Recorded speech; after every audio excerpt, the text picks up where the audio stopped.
Happy Sunday, lovely people. I hope you've had a wonderful week. I've had a spectacular one, and today makes the end of the week even more wonderful than it already was. Why? Because of the guest I have on the Jaden show today. If you remember, Kylie Minogue, Shocked. I mean, who doesn't? And you remember that rap part in a minute, Shut like the lightning from up above. Well, I have the rapper that was featured on that single, the amazing Jazzi P. And if you remember 2014's Big Brother Series 15,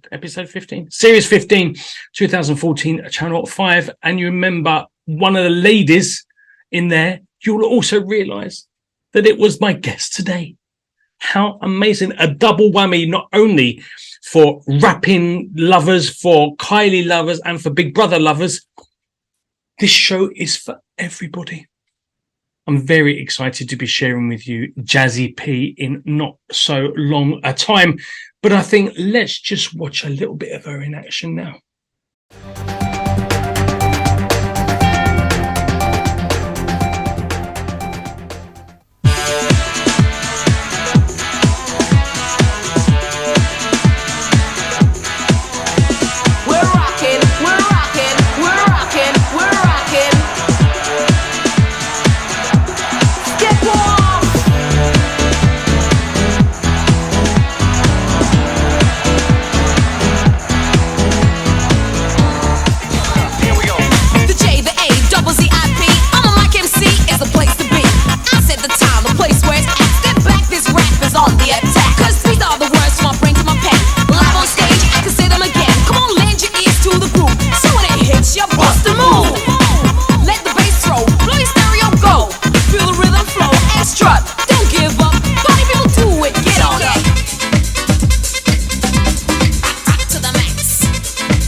So fine, bye bye.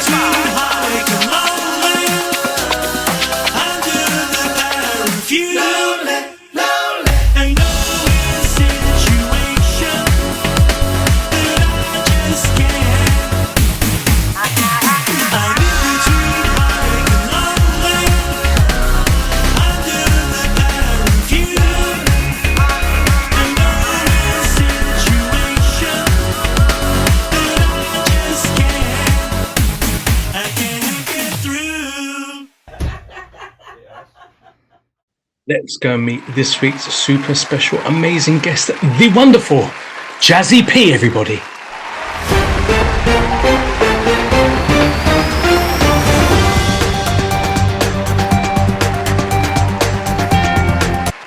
Jazzi P, OMG, welcome to the Jaden show. How are you? Lovely. Jaden C, I'm good. How's it all going in good old Blighty? Was where you were. Huh? Yeah, actually, it's been all right for the last week because it's been really, really hot. Yeah, so I'm not jealous about you being in Mexico yet, but this time next week, I will be jealous about you being in Mexico. Yeah, and then all the way through until bloody March or April next year, I think, right? That's when it all, if I remember rightly. Yeah, you've had a bit of sunshine in it, like 30 something degrees. I think you've even been a bit hotter than us on a couple of your days. Oh, look at you. Got me a tan. Obviously, far too much time on your hands, young lady. How did it happen? So, I mean, obviously, international rap artist, writer, radio DJ. I mean, like, you do it all, quite frankly. How did it all start? Junior Jazzi P. What was she doing? Was she kicking back, listening to a bit of Motown or a bit of Pink Floyd? I mean, how did the whole music thing start for you back in the day? From what I think, probably from when I was born. My first memory of doing anything like a gig was I was 4. Oh, really? My godfather had a jazz band, and they used to play in a pub called the Merry Boys on Woodlawn Road in Wolverhampton. And I used to dance to their music, and people used to throw me threepenny pieces. Wow. It was a 3p piece. All the modern people won't know what a threepenny is, or even a 3p piece, but yeah. And I used to get 3p pieces, and that would be the start of my pocket money. So I started when I was 4. And then because I walked on my toes and I didn't walk heel to toe, my mum sent me to ballet school. So, well, I guess you're halfway there, right? Yeah, so I started ballet school. I started late compared to how people usually do, because I started at 8, at 8 years old. But then in between, I mean, I was going to brownies and then Girl Guides, so did all that kind of stuff as well. Did all the typical girl stuff. Went to hand and typing on a Saturday afternoon in this dowdy old place in town. I can't remember jot a shorthand anywhere. My parents paid a load of money for it, but c'est la vie. And then when I got to senior school, we had dance competitions sometimes, and I remember my first competition was to Tina Charles's "I Love to Love."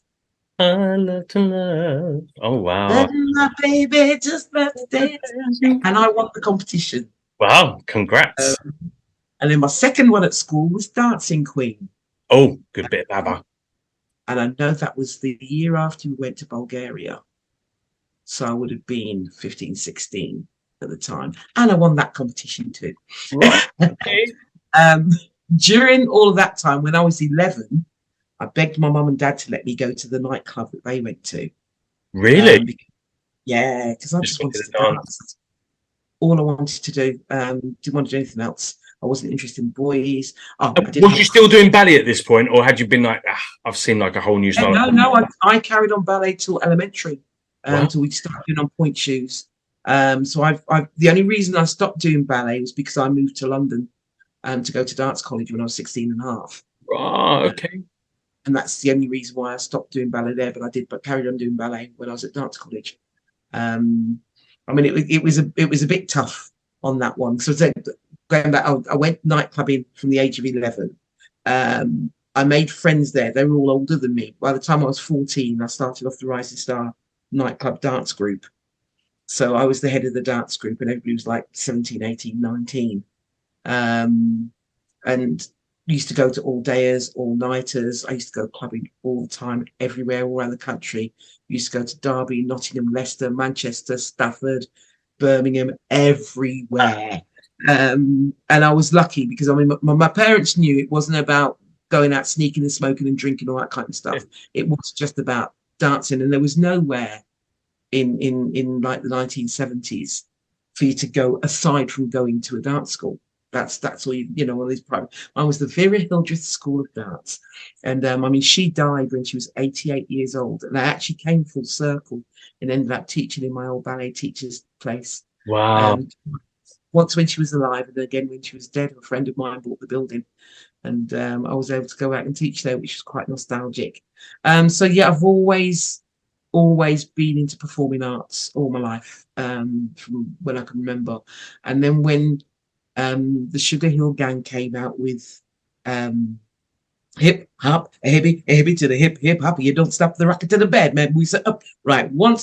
I sat at the top of our stairs with my Binatone cassette, and I pressed the red button for record, and I recorded it off the radio. Because obviously we didn't have the technology we've Yeah, got now. no, And I I remember wrote those. down Yeah, every word. our own little mixtapes. That's it. I wrote down every word. Standing there to the D, trying to just get it before the DJ starts talking at the end.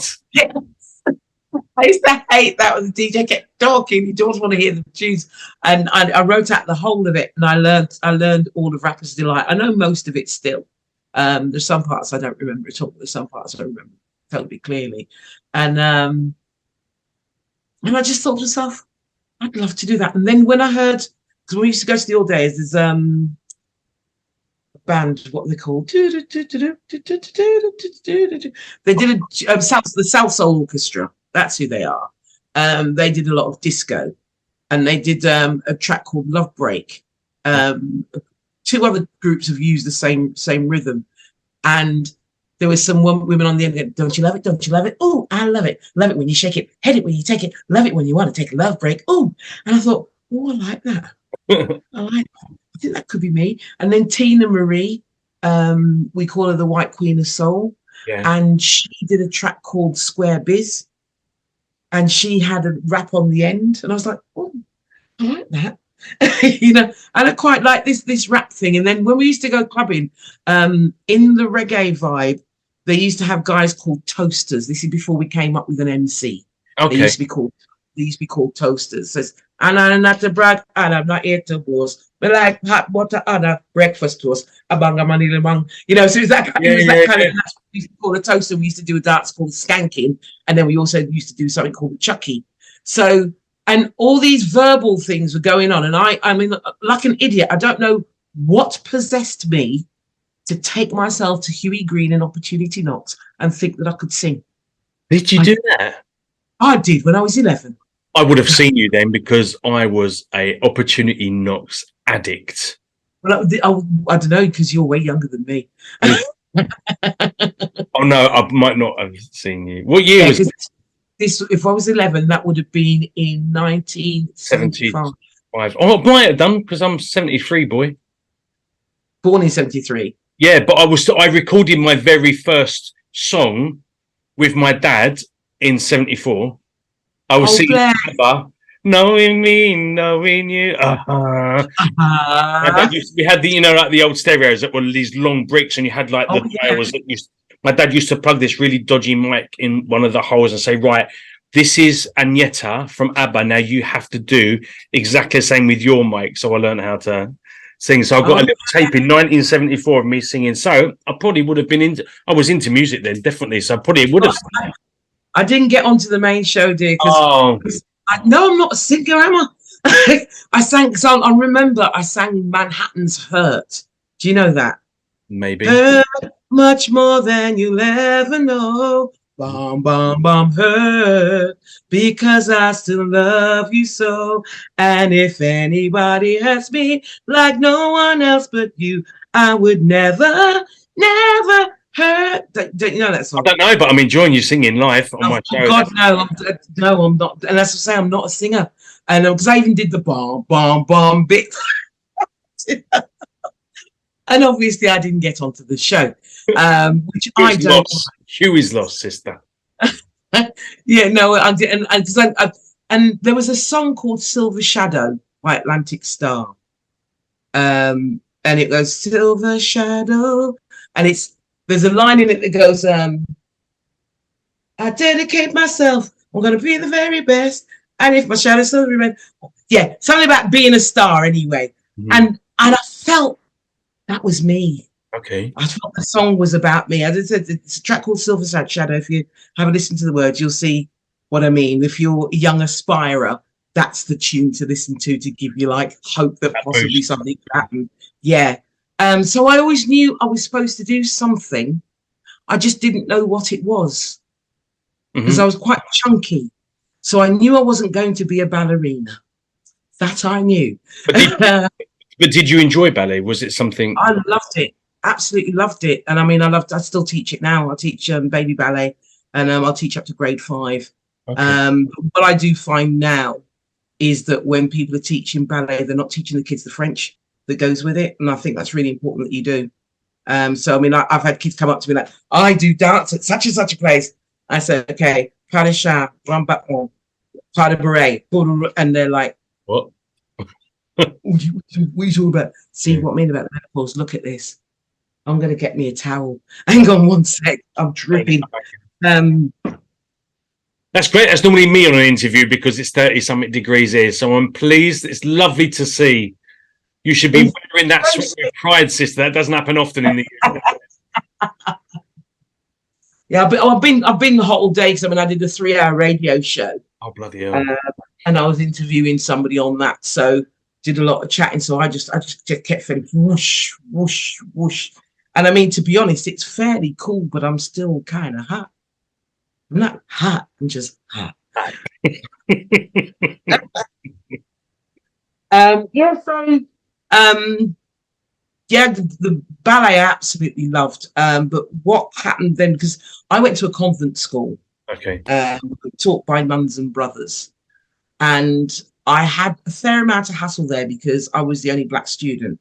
Wow. To start with, I did the 11 plus because it was a grammar school, and I passed. And they told my mother that black children weren't bright enough to pass the 11 plus. Therefore, I must have cheated. Wow. So, well, they could get away with that in the 70s. But even here, it doesn't make it any better. And so I did it again. And I passed again. So they had to have me. They didn't want me, but they had to have me. Because obviously, if they denied me a second time, I mean, I don't even think there were even racist laws out in those days. That would have been 1974, going on to 75. So they didn't have anything to protect anybody in those days. So it was just a case of my mom was a militant bugger, I tell you. She yeah, that's all I can say. My mom was militant. So it was they had to have me after me passing the second time, because she wasn't gonna, like down scrape to say, okay, then fair enough. It was my daughter is going to that school. So yeah, I went to Our Lady of Mercy, and I quite like being in an all girls school, because everybody focused on work, and then we went comprehensive in what they would call year 10 or 11, now 5th year anyway. And the next thing you know, all the girls, because we moved over to the boys' grammar school, which is St. Chad's, and the next thing you know, the amount of girls that got pregnant was stupid. Really? Crazy it was. And the world of shotgun weddings, because they're all Catholics, weren't they? Yeah. So shotgun weddings all over the place. And that was the first time in senior school they experienced anything with regards to the colour. So I was saying the other day, there was in the 70s, there were a lot of tunes like Black Pride, which is that one, black is the colour of my skin. But what we used to do as black girls with short hair, because you got to remember that in the 70s, all they did was tell us that we were ugly. Wow. So we always believed that we were, your ugly thick lips, and we used to get that all the time, because in those days the words that he used to call us were things like gollywog and sambo. I mean, kids now don't even know what the hell any of that meant. But those are the kind of words. And then we were also taught to dislike Africans as well. As black people, we were taught to dislike Africans, and to think that they weren't worth anything either. So in that era, that's what it was like growing up. And that's why sometimes when people say, oh, why can you say black pride and white people can't say white pride? The reason why we can say black pride is because we were taught not to be. Mm-hmm. So when you finally overcome that hurdle, then you can say, yeah, I'm proud of myself. And this is what we used to do. We used to pretend we were white girls and do this. Do you want to hear my biggest secret? Go on. I used to do the same, sister. I was Olivia Newton-John and Agneta from ABBA every time I went in that bathroom with my towel. Not me, not you. That towel would fall off halfway through my second part of the hard. I'd have to pick it up, start again. I'd obviously flicked with too much gusto. Yeah, so and in those days as well, we had skin lightening cream as well. So really? we bought into it was called Durot. And we bought into that for a while. So we used to try and lighten our skin, put a towel on and pretend that we were white girls. But then skanking and rastas came. And with the rastas came a different vibe on having the towel on our head, because then look, my locks. Mhm. I had locks. And that was, even though I wasn't into being a rasta, because I was a soul head, but I love my reggae music, but I was into going to all days, all nighters, northern soul, jazz, funk. That was all my thing, disco. But it was the first time that there was a sense of pride in how we looked. Because I was a chunky kid anyway. I mean, when we used to play kiss chase at school, I used to fall down on purpose and the boys would just jump over me. But and that was because I was black. That's just because I was a chunky, ugly kid. And my nickname was Big Ben, because if anybody needed somebody to fight for them, they'd come for me. And I'd go and sort out whoever needed sorting. So I could remember doing my life at that stage then. Bloody hell. And when I used to sort somebody out, they go, Big Ben strikes again. So yeah, that was me at primary school. So it does affect your psyche. I mean, I had to sit down and talk to myself about it, really. Because to say, some people, I can be quite shy, and I can second guess myself, because we were brought up to do that. We were brought up to believe, not by our parents, obviously, just by the wider sense of the world. Yeah. We're not good enough.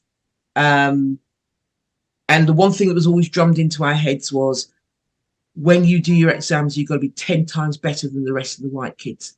Because when you go for a job interview, you've got to be 10 times better than the white kids.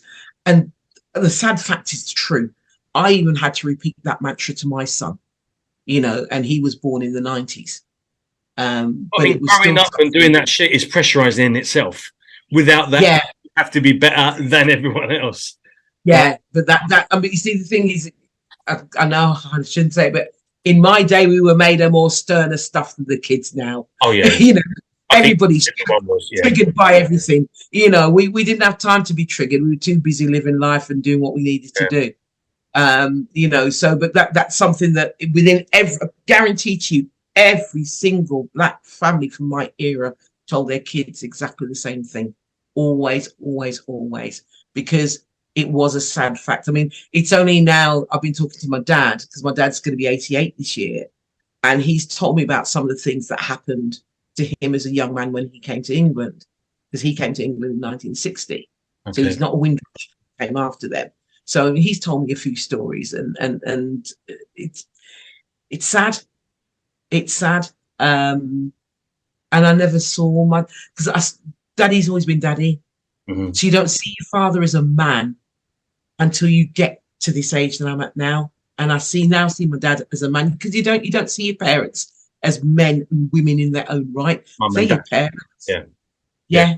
Bank of mom and dad, fridge of mom and dad, everything of mom and dad. So you don't actually think about how they felt about anything, because they were always the buffer between you and reality. World, yeah, of course. Mine died very young on my 21st birthday, so I never got that opportunity. So I'm living life as a complete clueless man. And it's really weird. Like, I don't know how to grow up, but I don't know what growing up is about. Like, it's really bizarre. Like, the discolorations on my skin, is that part of getting older? It's like really, really basic shit.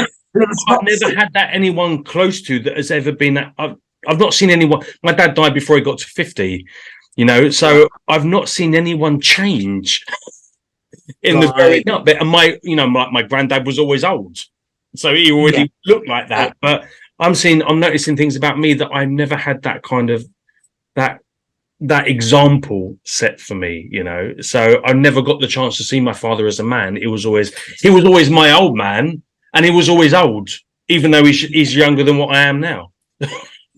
Yeah, that's understandable, though. That's totally understandable. Yeah, I mean, it is weird when you start actually thinking about your parents as people, as humans. Yeah, just living their shit with all the mistakes that we're making as well.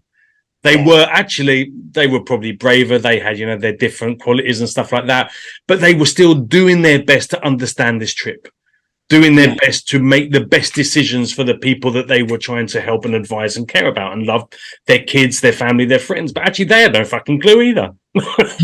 That's right. That's right. If we haven't, I'm 50 now, and we're still learning it. This is it. I'm so fortunate because I've still got both of my parents. Wow, that's so. And there's loads of people my age that do not even have. Well, yourself. I mean, you haven't got your daddy. Yeah. And I've gotten to this age, and I've still got both my parents, and they're pretty good fit as well. They're not doing too badly. Mum's had, a couple of eye operations and things. Yeah, and Daddy, I take Daddy because I do all Daddy's bits and bobs. I take him to the hospital or doctors, and I do his shopping and do his internet things because he doesn't like things on the line, as he says. I don't like these things on the line. My mum calls WhatsApp.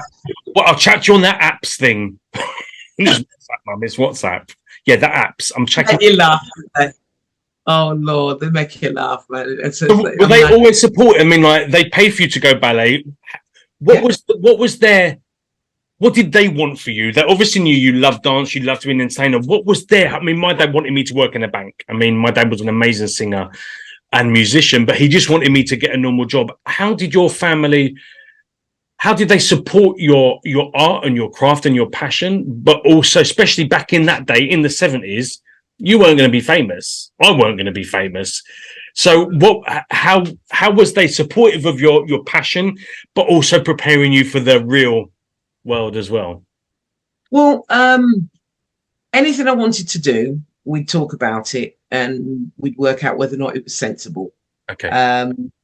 Education wise, they wanted me to just do the best that I could. Right. I remember actually one night, because I had friends to say most of my friends were older than me, because I kind of lived two lives. I lived a black life and a white life, to be fair. Okay. In the daytime and until 10 o'clock, that was my white life. Okay. And 10 p.m. onwards, then I was down the proper club. See what you said? We used to go to our youth club. Now, I actually went to the youth club to go to the youth club, but the girls that I hung with from school, they went there as an excuse so they could go to the pub. Okay. Now, I didn't want to drink. I wasn't interested in drinking, so I'd stay at the youth club. They'd go to the pub. Then when we all caught the last bus home, but they'd be going home and I'd be going to the Rising Star. Okay. And I'd be meeting my mum and dad, all my brothers down there, and dance the night away and then get home for 3 o'clock in the morning. And that's kind of, and it's when it came to my exams, I went to see some friends of mine and my mum was walking the streets looking for me. That's so naughty. I mean, I had the experience with my son. My mom knew that I was smart, but I was like, couldn't be asked. And I mean, part of that was the racism that I was having to put up with at school. Because I mean, there's one day I was walking down the cloisters and these two girls, I remember their names to this day, but I won't call them out. I'll be nice. And they were kicking me in my back and calling me a nigger and a black bastard and all that kind of stuff. And I turned around and I battered them, both of them. I kicked their asses. And I will call out Mrs. Dyke, though. Mrs. Dyke, our art teacher, she saw everything from start to finish. And she told Sister Dominic that I started it. Really? Yeah. And I always used to get the speech from Sister Dominic. Do you like this school, Pauline? Yes, Sister Dominic. Would you like to be removed from this school, Pauline? No, Sister Dominic. Would you like us to tell your parents? I'll be telling them as soon as they get home, Sister Dominic. Because I used to tell my mum and dad everything. Yeah. Even if I was in the wrong, my mum always taught me, and I've always taught my son, the only people that will ever be willing to help you unconditionally are your parents. Yeah, absolutely. You may end up having bad ones, but if you haven't got bad ones, the only ones that want to help. Your friends can pass on the information to people and gossip about you, but they can't fix anything. And that's what I always tell my kids that I work with, tell them all the time, whoever it is that is taking care of you and that loves you, if you've got a secret, they're the people that you need to confide that secret in. Yeah. If you're in trouble, they're the only ones that we're willing to get you out of trouble. Yeah. So that's so anything that ever happened at school, I always told the parents as soon as I got home. If I was in the wrong, I got All as a positive. Was it a positive stage of your life or completely? I mean, I was beaten to shit. I mean, they were beating me up for being gay before I even knew I was. And I was a tiny little Harry Potter lookalike, so I never kicked their asses. I would always run. Have you seen the new Netflix thing called Heartstoppers? No. It's a really great series, but there's a kid in that called Charlie, and that's just very similar to my life. Although I didn't end up with a rugby player, I ended up still on my own. But I would hide in classes and closets, and which kind of acts, I guess. But because I went to an all boys school and was beaten to shit. Like I don't think I saw the outside of the school once in the 5 years, apart from. Well, no, the thing is, at school they clocked that I could take care of myself. Yeah. So it's like, in the end, they resorted to verbal things. But by the same token, I was a bit of a naughty one. I mean, my brother used to work in a warehouse, and he gave me a pack of joss sticks, and I had enough joss sticks for one girl in our class, every girl in our class, and we all lit them at the same time. Can you imagine a classroom, and it just stunk of incense sticks, and it was just smoke everywhere. And they put our classroom next to the staff room. Don't know why. But we were always 1A, 2A, 3A, 4A, 5A, and we were the A class, and all the time. So I was in trouble quite a lot. When I did get a beating from my mum and dad, there is not a single beating I ever had that I didn't deserve. I've got to say, absolutely. You know, because the thing is that in our day, the rules were there. We knew what they were, and me and my brothers used to like confer and say, right, is it worth this? Is it? Should we do it? Should we do it? And it's like, yeah, right then. So we'd leave, because in those days they'd leave you at home on your own. So we'd go out because we weren't supposed to leave the house. We'd go out. We also used to pick the lock on the telephone and make all those Bart Simpson type calls. Really? Yeah, and then put the lock back on. Then our parents would be like, "How come the phone bill's so high?" Amazing. Oh, we were terrible kids. I swear to God. But you know, we used to travel. I used to work on a farm when I was 11. In the summer holidays, the Turner farm in Penn. And I mean, Penn's only down the road now, but as a kid on a bike, it was far. Yeah. And one day, I always used to have a drink, and that, you know, you have a little drinks container on your bike, and I had the drinks container, and I took some drink from home, something in Coke, and I was drinking it, and it was a real hot summer's day like today. And when I got back home in the end, my head was banging, and I could hardly walk. I could just about ride the bike home. And I couldn't understand. I said, "Mommy, I don't feel good." She says, "What did you have to eat and drink today?" I said, "I had this and I had this and I had that." You idiot. I put in a quarter of a bottle of rum into my Coca-Cola. Really? Pissed as a new. So the hangover had already kicked in before you finished your day. Yeah, and I didn't know because it wasn't in a labelled bottle. Yeah, it was just Coke, right? In a bottle, and it was sweet tasting. And I've got a sweet tooth. I used to steal the marzipan from the larder all the time when I was a kid. Before we had fridges, we had larders. So, you know, I've got a very sweet tooth. So this thing tasted sweet, but it was dark rum. But yeah, so I mean, say growing up, I mean, I had an absolutely wonderful childhood. I had my own tree in the back garden. We got shot at scrumping. We used to go scrambling. We used to bring home newts and tadpoles from the stream, because there used to be a stream. There are no streams. Where we used to go, there's no stream anymore. It's gone. But yeah, I remember when my brother brought home a hedgehog and it was jumping with fleas. My mom had an absolute bloody fit. She went crazy to get that thing out the house. But yeah, I mean, the 70s, it was great growing up in the 70s. It was like, I don't even recognise the world now. Like it was there was an innocence and there was a darker truth. I mean, it was more intense. It was more difficult, but at the end of the day, I don't know. I don't even know how to explain it. There was like an innocence, like you said, going down and finding sticklebacks and stuff, you know, down this park called the Gunge was like, that was an intense day out. Fucking amazing. You know, now, oh my God, like, why would you go to a park? Why would you even go outside? Because your iPad's not, if you're lucky enough to have an iPad, you know, that's not even there. You know, my computer experience was Asteroids and Space Invaders. That was. Yes, indeed. And Pac-Man. Like, yeah.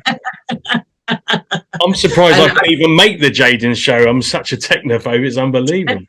I don't know if you remember the tennis one. When he's the two sticks, Binatone. Yes.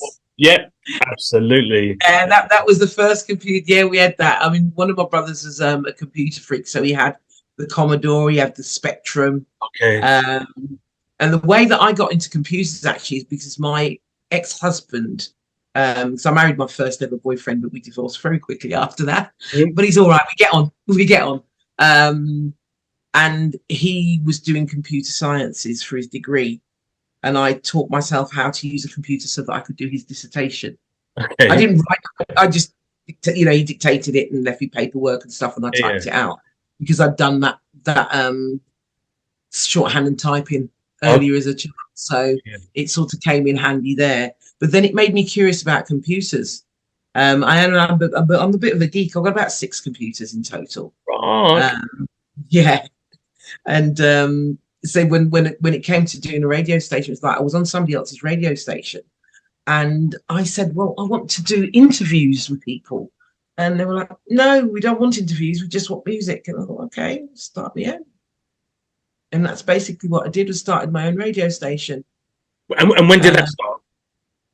91. And you've been doing it since then? Yeah, shut up, P. 91, 21. 21. Oh, okay. 21. Right. Yeah, just 2021. Okay, so a couple of years now. So we've gone from ballet. We've gone for you as a bit of a rebel with a clue back in the day, right? And you liked the speaky parts in songs, but you wouldn't have considered yourself a singer, although you have got a voice, you can obviously sing. So how did you, when did you think, I'm going to do rap? I had a group called the Brutal Ladies. We were a dance group.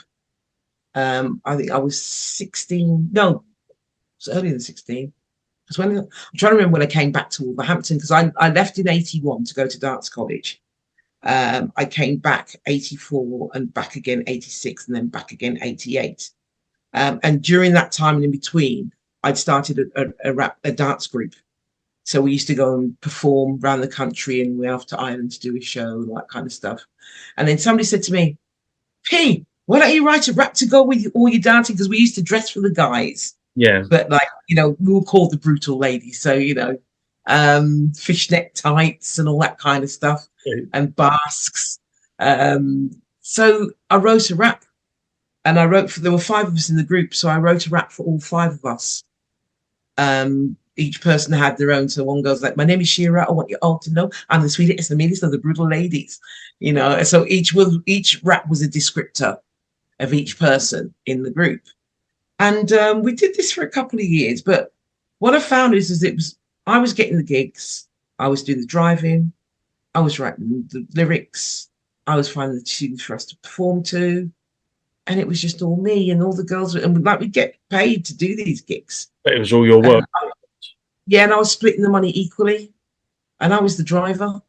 So I wasn't getting any petrol either. A bit of a mug when I was younger, to be fair. I'm not even going to lie. So one day I said to them all, I need you all to write your own rap, and you've got 4 weeks to do it. This was in 1988. That I remember.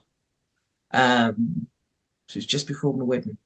And I'd said to them, right, you lot got to do a rap. And if you haven't done it in a month, we're parting company. I'm lying, Yeah, it was 88. It was 88.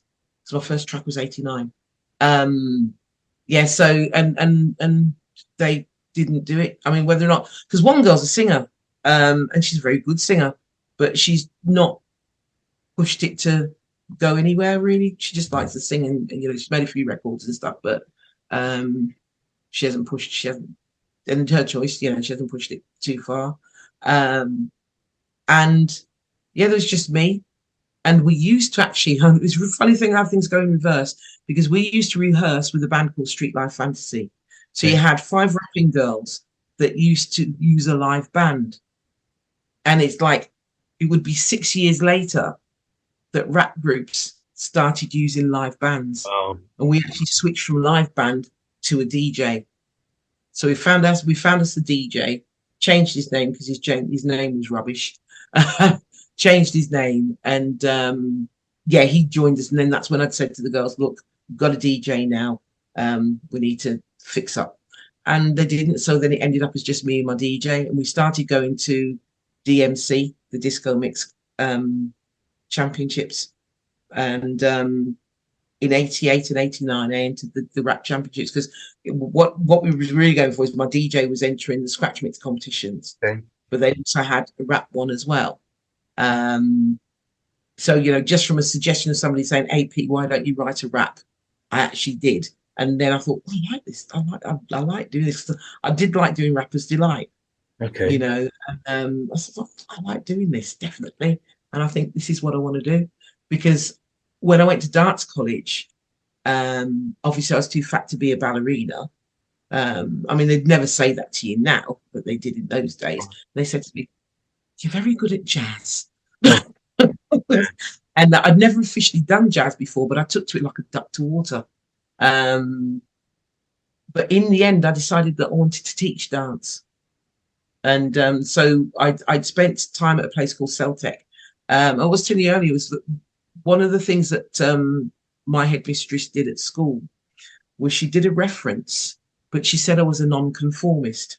So every time I went and produced my reference, they'd read I was a non-conformist, saying, "Right, you're not coming to our establishment." So it took me 3 years to get into a dance college once I moved to London. And the reason I was a non-conformist, she actually meant it in the non-secular way, which was I refused to be confirmed. When they wear the right dress and get married to Jesus. And I'd said to God, I'd be telling God that I'm coming to church every Sunday, and I know I'm not. Yeah. So I'm not lying. I'm not going to tell God I'm coming to church on a Sunday, and I know full well I'm not going to be coming every Sunday. Yeah. Because you start off lying, you end up lying. Yeah. So that was what the non-conformism was. But she knew. I mean, I didn't work this out till way after, and they'd actually told me what it said in my report on the third year, because I went getting Celtec and the Laban Centre. So it was only in the third year when I went to an audition again. They saw me again. It's like, "You're back again." "Yeah, I am, because I want to dance." And they said, "Well, look, they said that you're non-conformist," but then they looked at my record, because in the meantime I'd gone to Southwark College and I did my dance O-level and passed that with flying colours.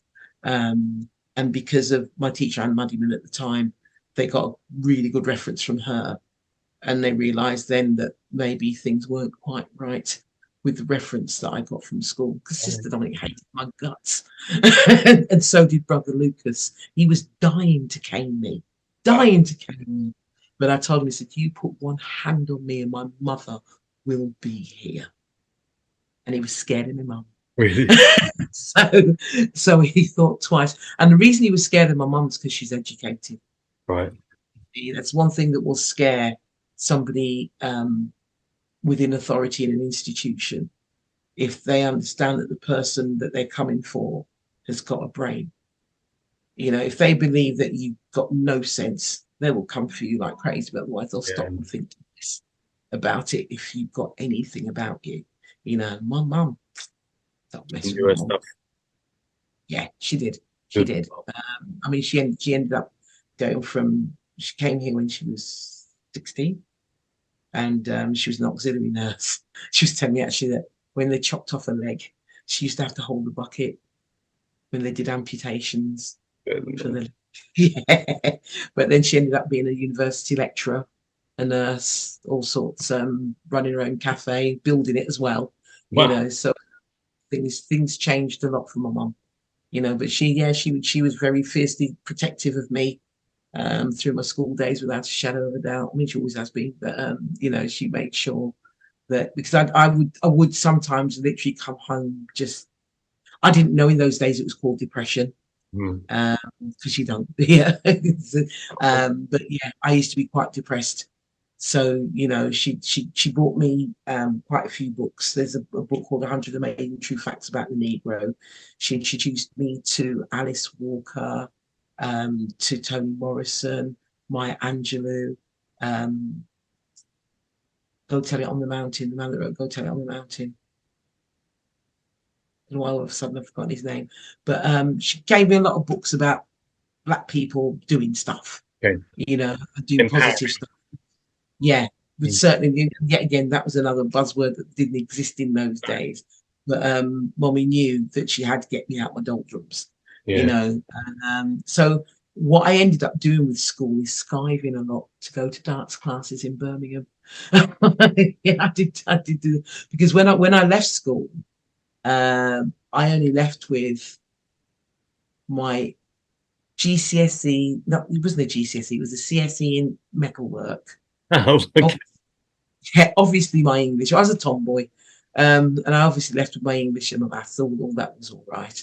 But that was literally it. Because when I did my religious studies O level, I wrote that Jesus was black, so I got an unclassified. It bloody was. It weren't a whitey. That's a definite. But when I told one of the brothers that there's just by geography alone, it's impossible for it to have blonde hair and blue eyes, sort of board rubber come flying at my head. I find it hilarious here in Mexico, where every Roman Catholic, the billboards, like where it says in Spanish, you know, Christ is in your life, and they're all this really pretty blonde hair, blue eyed chap.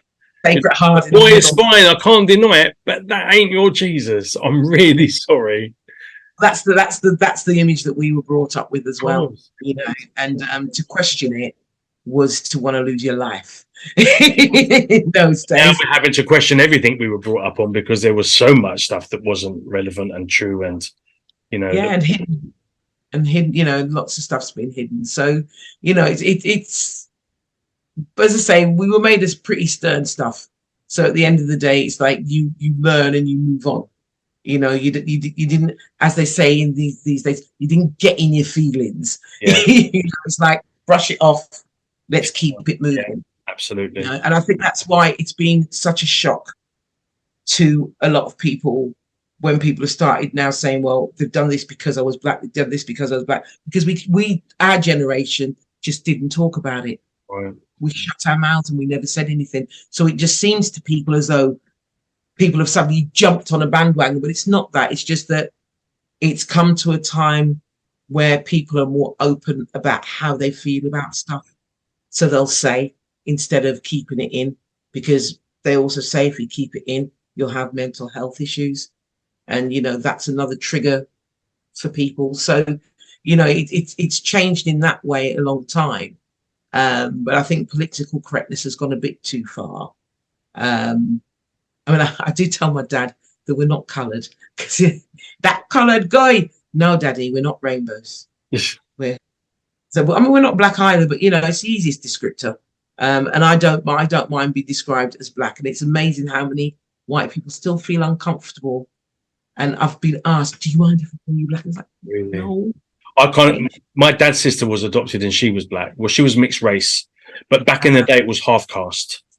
Yes, that's right. And I have to try and educate them to say, look, we're not part of the caste system. No. Asians are part of the caste system. We do not have untouchables. But my auntie was half caste. She was mixed race. Yeah. And I lived near Heathrow Airport. So, I mean, in my religious education class, there was only me and another guy called Paul with the only two whites in it. You know, everyone else was Asian and black. So I think I was kind of almost like a bit of a reversed racist. I noticed white people. I didn't really notice colour because I just looked at, this was Bradley, this was James, this was Andre. I didn't see, because I would just always, they were just people. When I was younger, I was in a pop group called Beyond, 2 black girls, 2 white guys, and we were sitting, I think it was Capital Radio Roadshow, like in Docklands or something, and we were doing an interview, and they said, "So what's it like being a mixed race band?" And we all kind of looked at each other and were like, "Oh my God, we are." It was just Natalia and Elaine, Jaden, Steve. We were just, Steve could have been Mediterranean. I was obviously the blonde, pretty boy. You know, like Elaine was kind of more, very kind of European-y features. So she was obviously the more mixed race. Nat was, you know, her name's Natalia Rona. She's done all the CBB stuff. She was obviously, you know, the darker skinned out of all of us. So, and we were like, shit, we just thought we were mates. We didn't even realise about the whole, you know. You should have said to him, well, I'm 100 meters, she's 200, 304. Yeah, innit?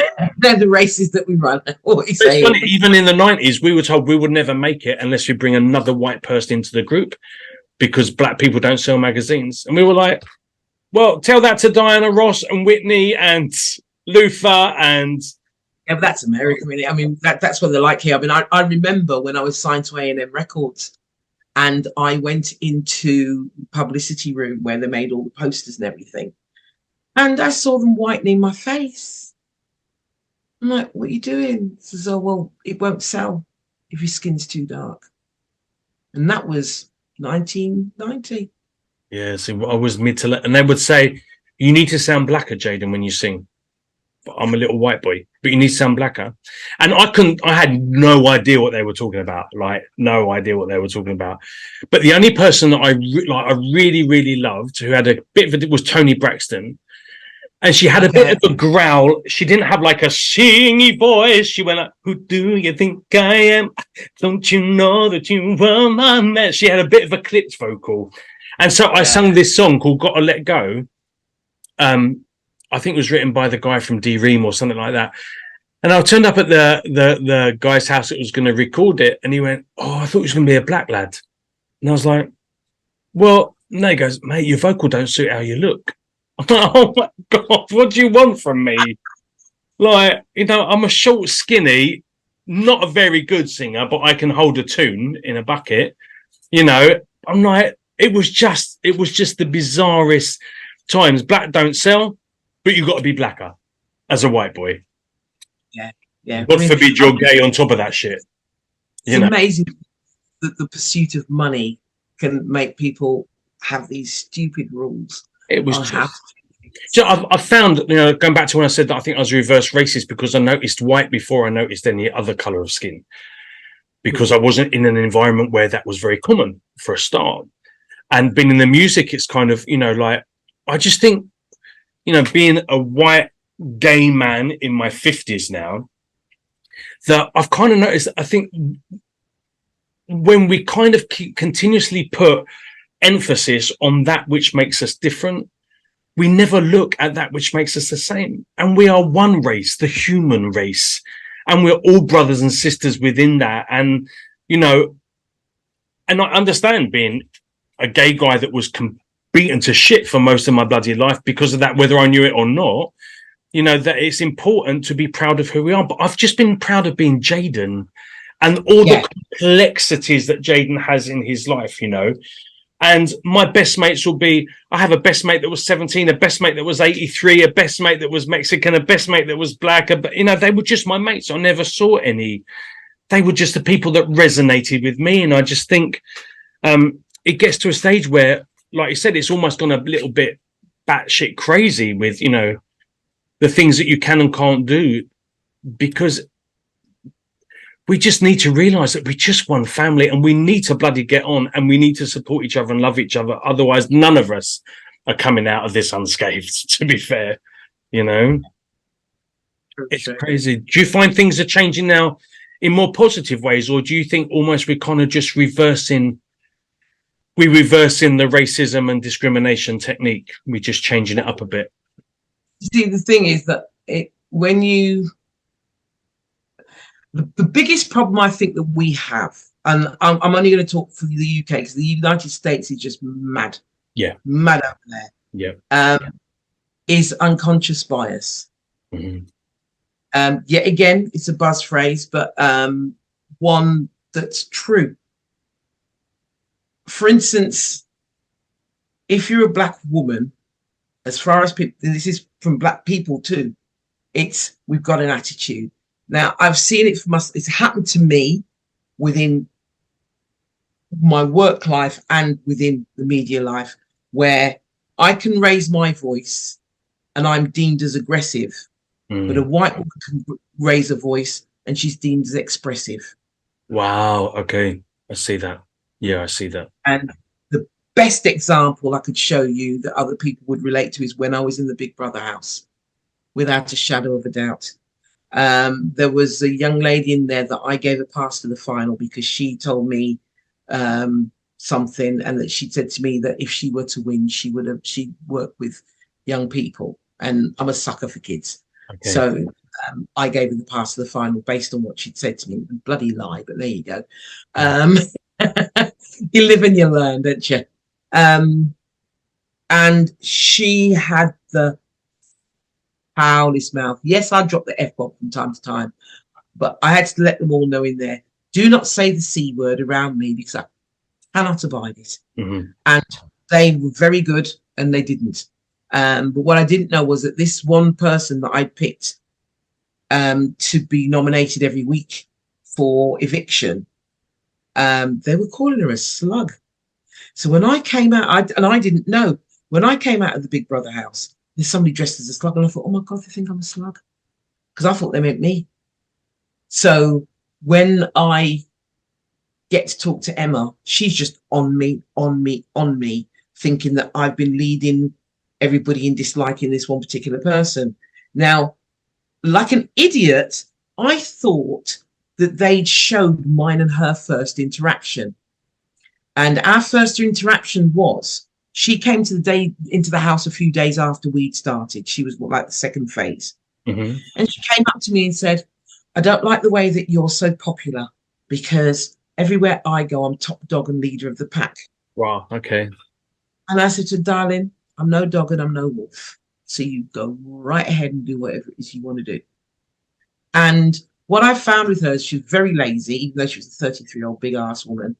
By the time I was 33, I'd had my son and taken care of him by myself. And she'd do things like flop herself over to the pot when I'm cooking, look inside, and toddle off again. And any conversation that I had with her, she would twist it around to being her friend. And I'm saying to her, look, I don't know you well enough to be your friend. However, I can tell you now that I don't like how you behave. Mm-hmm. I don't like the way you do things. That's just how it is. I can't help it. Don't like the way you do things. Mm-hmm. But you personally as a person, I don't know well enough to give you that decision or not. But I mean, I stopped her and Helen from fighting a heck of a lot. But for some reason, everything that Helen did got pushed onto me. And so everybody decided it was me. Anything that I had to tell that girl, I told her, or I said it loud enough for her to hear. I got a teeth fixed for her as well. But I don't. And then what I realized when I came out of the house was that the conversations that me and her would have, she would go and repeat to other people in the house differently. And I mean, a Chinese whispery thing. Yeah, there's always one side, and the truth is somewhere in the middle. And I'd had a conversation with her about, being a grown-up, basically. But she went off to this one guy and said, that Pauline, she said this, and she used to stand in the corner and go, she shouldn't talk to me like that, smoking away. Like and the thing is, I hadn't talked to her at all. Wow. So she was totally playing and knowing full well that they weren't going to be showing everything. And also Big Brother wouldn't let me in the diary room. And when I wanted to go in, they'd call me in there. But anytime that I wanted to go in, especially when I was annoyed and I wanted to cool down, they never let me in there. They'd leave me outside and wouldn't let me in. So, and see, a lot of people didn't know this. So I've got all this, I left the house apparently with the biggest amount of votes from the general public. But it was only one person that had to vote for me in the house. And then he got to find out afterwards that this girl had been lying. But what they didn't realize, it wrecked a section of my life, because when I came out of there, I couldn't get any work. Wow. Because if you're a bully, why is the school going to want you if you're perceived to be a bully? Yeah, of course. Yeah. And this girl got my gander up so many times. It's like, I need you to leave me alone. I need you to stay away from me. I don't want to talk to you. But everybody thinks it came out of nowhere. But it actually came out of her saying to me this top dog comment, and me saying to her, look, do what you want to do. But it put me on notice that this girl was after me. And really, I should never have played into her hands, because I did. Because I ended up fussing her a good few times. And the one thing, the general public, even though they'll lie and say that they don't mean it, they will not tolerate a black woman shouting at a white woman. They will not. They will not. Not unless you're doing it with a Caribbean accent. Oh my goodness, really? Then it comes off as kind of exotic.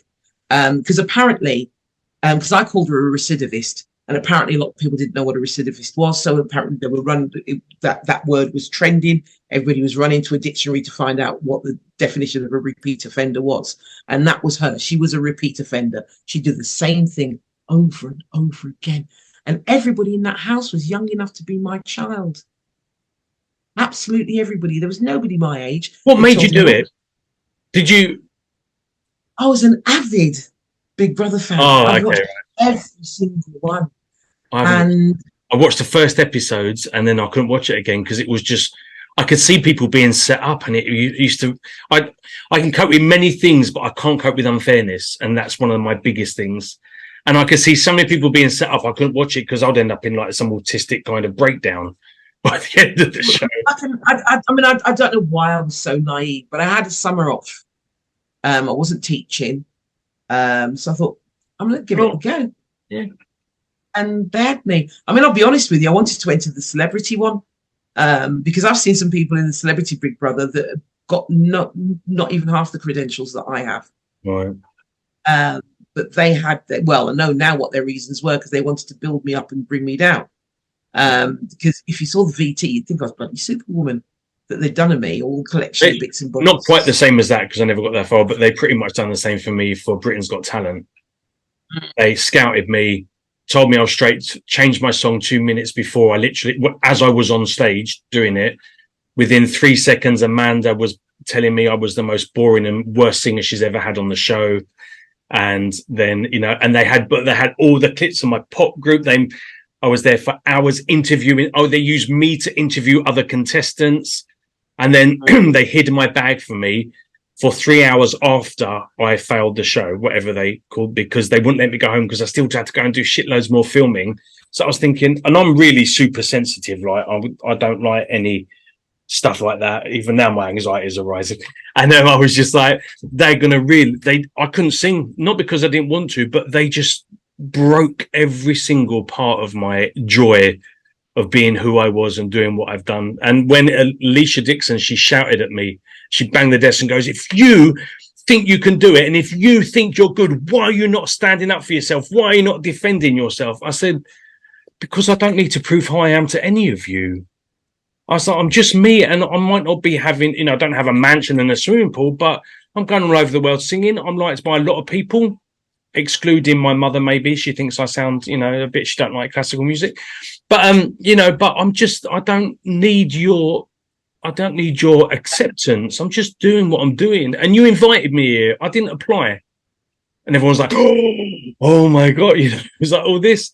But I think they want the best TV show, right?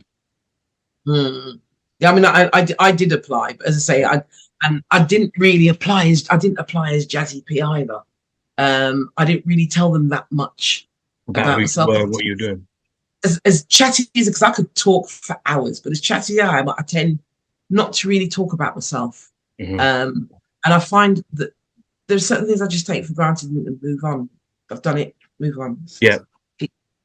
You know, and I was very naive, because I mean, they set up my Facebook account, they set up my Twitter account. I'd done no social media of any description. Wow. None. Hadn't done anything. I had Facebook account from family and friends, and that was it. But they added a page, so I don't even know how to get rid of it. They added a page to my Facebook profile, because this was in the early days. They set up a Twitter account, of which I originally had 6,000 followers. And then after I came out, because the other thing that they also did was I did Shocked with Kylie. That's what I want to talk about as well.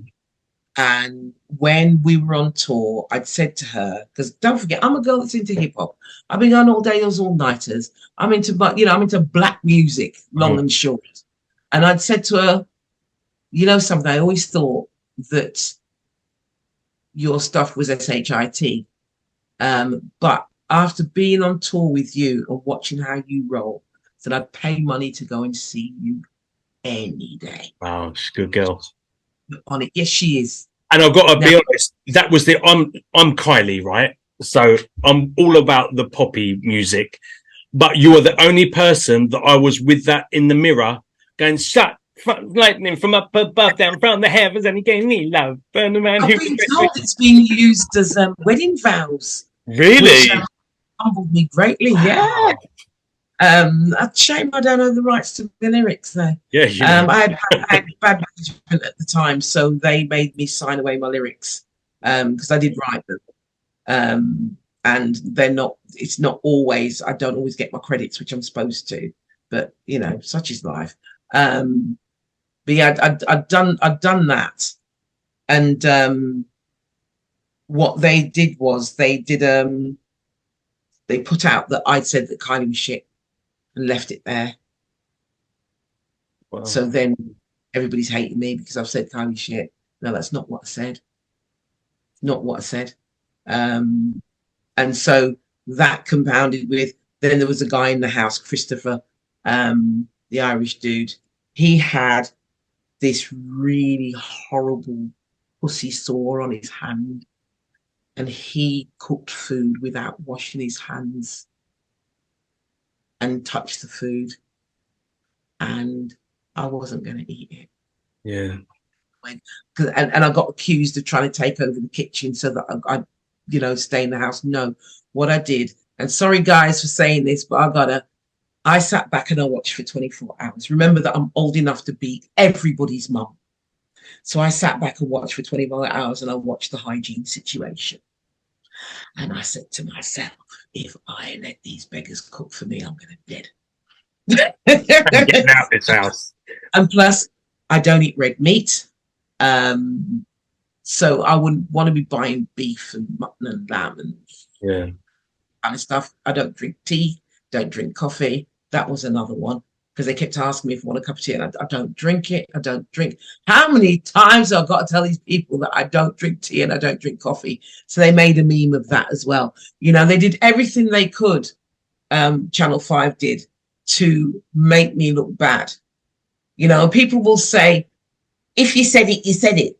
Yeah, I might have if I said it, but if somebody's going to ask you, you've already made the declaration about 10 times that you don't drink tea and you don't drink coffee. I drink water, herbal tea, hot chocolate. That's what I drink. So if you've made that declaration when everybody's in the kitchen anyway, and then you're asked it 4 or 5 times a day, daily, it finally makes you say, Eats away. did you not bloody listen to what I'm, because that's more or less what I was saying was, I have repeated myself this many times. Do you still not hear what I'm saying? Are you just watching my lips moving and not actually got these engaged? But unfortunately, your general public aren't going to see it that way. No, They're going to see. They edit everything in the favour of what they think is going to make a better show. Yeah, and having me showing my kickoffs and me having to say whatever I had to say gave them more, but it took away from me.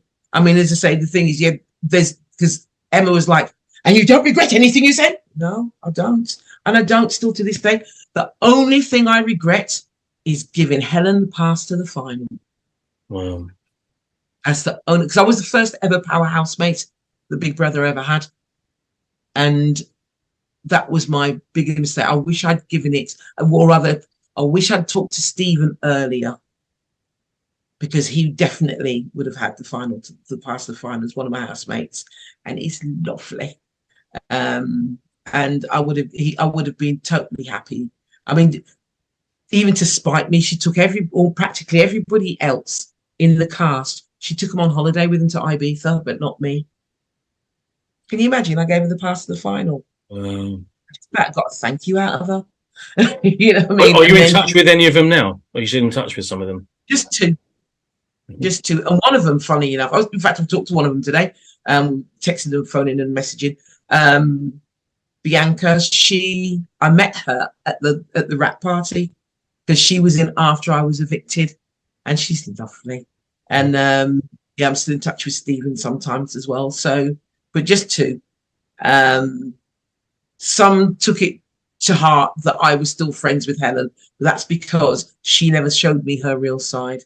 Right. She always showed me her fake side. And then when she got to writing for the what newspapers, the Daily Star. They gave her a column in the Daily Star. The woman's barely literate, but there you go. And she wrote about me being fake in the way that I am towards people. The thing is, I've always been a mentor or an encourager, always, from I can remember. For instance, a guy this weekend, a guy wanted to book me for a birthday party DJing. And we ended up talking. Turns out he's only 18, he's a dancer. So I'm now his dance mentor. And I'm not charging him for it. It's just, you just meander into people's lives sometimes. Yeah. And he said to me that what I'd said to him is more than people have said to him at different points when he's trying to get a bit further with his dancing. So I've got kids that are on West End, that've got their own cheerleading companies, they've got their own dance companies, do photography. And it's the thing that's good is when 30 years later you come across the messages that you didn't know you had in Facebook, and you see messages from former students saying thank you. Yeah. You can't buy that. You really can't buy it at all. So I'll just say I've done things that bring me into the public eye. So I always say to people, I've done extraordinary things. I'm an ordinary person that's had the opportunity to do extraordinary things. Yeah, me too. And I feel bad that somebody would look at Big Brother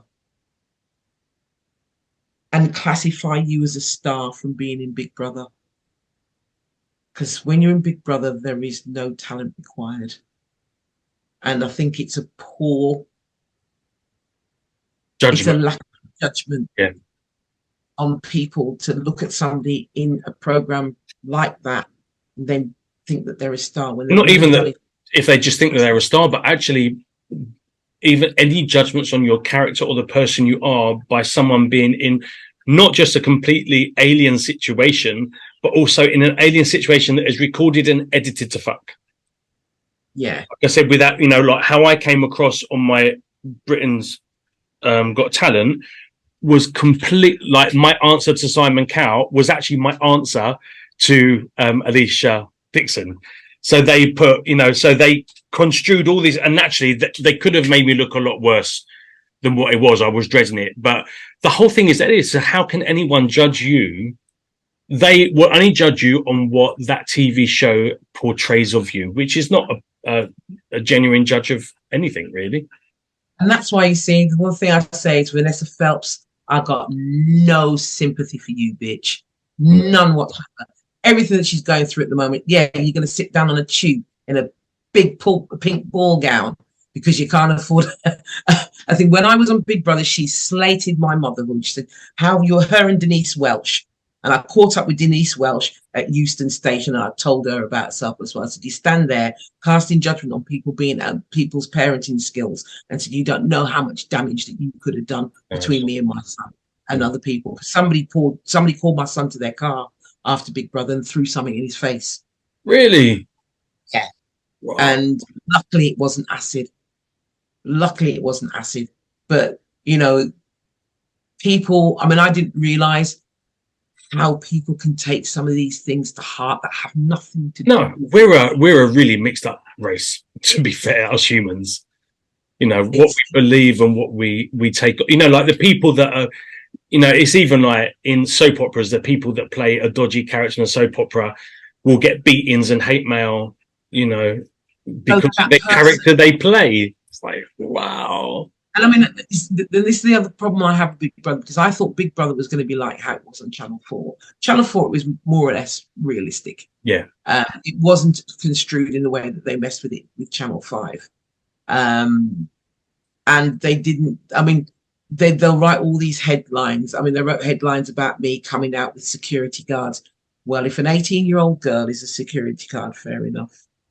And she got me a train ticket, and I was put on a train to come home. So then obviously I've got all people on the train going, isn't that bitch from Big Brother? Wow. And I'm having to sit the train journey with that. So and then what they also did as a punishment, because I wouldn't play ball, because they wanted me to cry and say sorry. Yeah. They said to me, if you do that, you'll have your own TV series. And as you can see, no TV series. So, and I said, well, no. And that's why Emma was, if you ever see the interview between me and Emma, you'll see how aggressive she is towards me. And I'm thinking, what the, and all I'm thinking is, what the hell is going on? Did you people not see what went on in the house? You know, and obviously they didn't. You know, I mean, I liked practically everybody in there. I didn't get to dislike Helen until at least a year later, because then I found out she was me behind my back and all that kind of stuff. You know, and I'm not a person, even though I can hold an argument, unless an argument is going to fix something, I'm not having one. Yeah.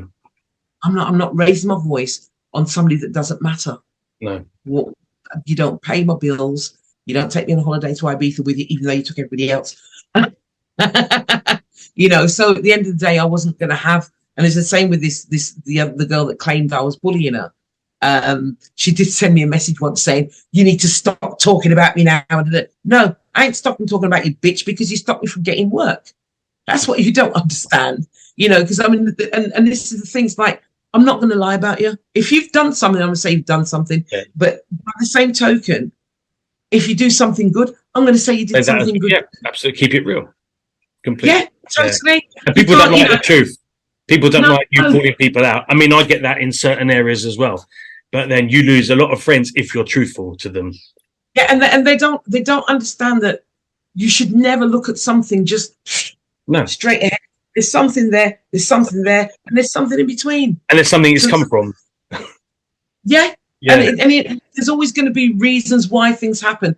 I remember once a friend of mine showed me a video of a woman throwing a keyboard at her husband, and like the husband going, God, she's a crazy bitch. And this woman's going absolutely crazy. However, what I said was, you don't know what he did in order to get to that state. Yeah. Yeah, absolutely. You don't know, you know, and that's the thing. There are things that happen beyond. So, you know, it was very disheartening because somebody approached me about going on I'm a Celebrity, Get Me Out of Here. And it's like, hell to the no. There's no way I'd do that. If I'm going to go somewhere with mosquitoes, it's Barbados, mate. Yeah. You know, it wasn't anybody from the company itself. It's somebody that was into like putting people in these things. Yeah. You know, they would just see the paycheck, really. You know, it was the same with the cooking one. What's the cooking one? With Ainsley Harriott? No. The one that was on Channel 4 and see, I've stopped watching terrestrial TV, celestial TV, you know.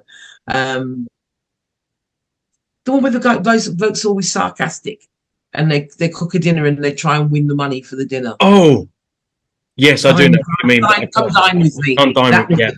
Come dine with me. Because before I went into Big Brother, I wanted to try out for that. And then I had a message saying, would you like to try it with it after I've been in Big Brother? It's like, you know something, you're not going to try and make it look like I want to poison somebody. that's I know how you roll now. I got suspicious and it was like, no. I'll tell you the reason why I did a lot of the cooking when I was in Big Brother is because I saw that things were going to go awry unless somebody that cooked all the time. Because these were kids. They didn't cook. Mm-hmm. They bought takeaway food. That's how they live, all on takeaway food. I don't. So that's the other thing is that I didn't, you know, I wanted to eat proper food. I didn't want to eat rubbish. Yeah. Would you believe 2 days after I left that house, what do you think they had? What? Food poisoning. Really? Yeah. Because the way that they didn't cover, I had to beg Big Brother for cling film and tin foil. Because we needed to wrap up the food that was going in the fridge. You know, and it's like, because to me, I really did go in there and I just lived in there. Yeah. I really did go and live in there. And it's like, yeah, I'm pulling you up if you pee on the toilet seat. I'm going to say something because I'm not going anywhere to live less than I live already. Yeah, of course. That's the one thing, you know, you either go there to live better or the same. But I'm not going anywhere to live less. And I already taught my son how to use a toilet. So there's no spray or splashback going anywhere. But when you're in a home with 6 lads, Yeah. you know, so you got to talk to them straight, you know, and for them in the house it was fine, but for the audience, a black woman talking to a white woman in the way that I did, they immediately assumed that I'm going to batter her. But yet you've got Helen going absolutely wild, throwing stuff, cussing like a trooper, and she's just expressing herself. So, Different courses, right? Everyone's got a way of justifying something that, you know. And I think that's the one thing that people have got to be real about. That's something that a lot of people do. I mean, I was working somewhere and I had the same thing, whereas there was somebody at work that was cussing and swearing like a trooper, whatever reason she had for it. And nothing was done. Yet we had a black female that had been touched inappropriately. So she'd responded live and direct. And for some reason, she got sanctioned and sent home. You know, and those things are real. And I'd love to say that things are rapidly changing, but actually they're not. No, not until our young ones are bigger. No, absolutely. Because, you know, we've still got people. I mean, even now, I mean, what makes me laugh so much, and I can only speak from my personal experiences and experiences of my friends, is that people that usually are Eastern European normally don't like us. Okay. Yet they're the ones we see with the most injections in their lips. And they've got slugs running across their faces because they're trying to get the booty. I'll just say it's really funny because in Mexico there's a class system. The darker the skin, the further down.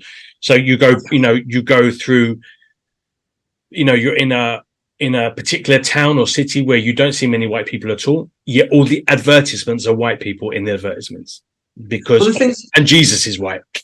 Yeah. You know. Well, you're saying about the colorism, because they call it colorism, where the darker you are, the further down you are. That is worldwide. Yeah, completely. It is just completely worldwide. You've got it within the Asians; they've got their caste system. Absolutely, and the darker you are, the worse you are.